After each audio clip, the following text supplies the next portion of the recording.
Hello viewers, welcome to the first episode of जानो news short में, जिसमें हम लोग कवर करेंगे some of the major news that happened recently. For the starter, Indian inflation rate in retail industry has come down to one of its lowest. जी हाँ, अब तक का सबसे लोवेस्ट पॉइंट में आ चुका है इन्फ्लेशन रेट, वो भी रिटेल इंडस्ट्री में, और दैट इज 4.75%।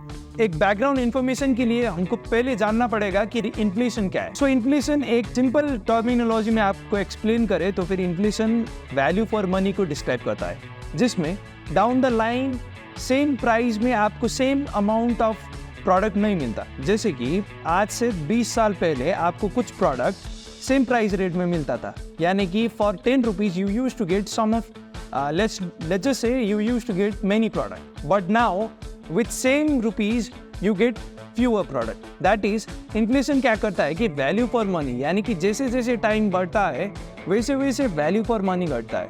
सो इसको ही इन्फ्लेशन टर्मिनोलॉजी दिया जाता है, और ये अब तक का सबसे लोएस्ट पॉइंट में आ चुका है रिटेल इंडस्ट्री में, that is 4.75%। So moving up to second major news of this week, SpiceJet ने अपने हैदराबाद टू अयोध्या की फ्लाइट को डिसकंटिन्यू किया है after just 2 month of launching, और इसका मेन रीजन बताया जा रहा है लो डिमांड। जी हाँ, यानी कि लो डिमांड के कारण अब डायरेक्ट फ्लाइट जो होती थी हैदराबाद टू अयोध्या, अब वो डिसकंटिन्यू किया गया है। Moving up to third major news is that Elon Musk has finally withdrawn his lawsuit application against OpenAI and Sam Altman. जी हाँ, दरअसल इलन मस्क को एक डाउट था कि वेदर और नॉट सैम ऑल्टमैन और ओपनएआई अपने कंपनी और मार्केट की तरफ एक ट्रांसपेरेंसी रख रहे हैं या नहीं।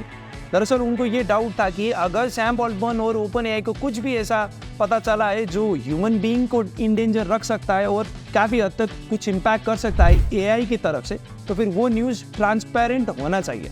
लेकिन इसी बात को कंसिडर करते हुए इलन मस्क ने ये लॉसूट फाइल किया था। लेकिन अभी के लिए ग्लोबल कम्युनिटी में ऐसा न्यूज़ आ रहा है कि इलन मस्क ने फाइनली वो एप्लीकेशन विड्रॉ किया है। So final major news is that India has stopped its recruitment for Russian military. जी हाँ, ये बात काफ़ी स्पार्क में आ चुका है। दरअसल ये इसका मेन रीज़न ये बताया जा रहा है कि 2 jawans were killed in Ukraine war. So जिसकी वजह से इंडियन आर्मी ने और इंडिया ने ये डिमांड किया है कि we need to stop recruitment process of Indian army to the Russian military force. जी हाँ, अब ये काफ़ी हद तक एक ग्लोबल न्यूज़ हो सकता है, लेकिन अभी के लिए एक समराइज फॉर्म में आपको मेजर न्यूज़ हम लेकर आते रहेंगे। फिलहाल के लिए हमारे चैनल को फॉलो और सब्सक्राइब कर दीजिए। Thank you very much.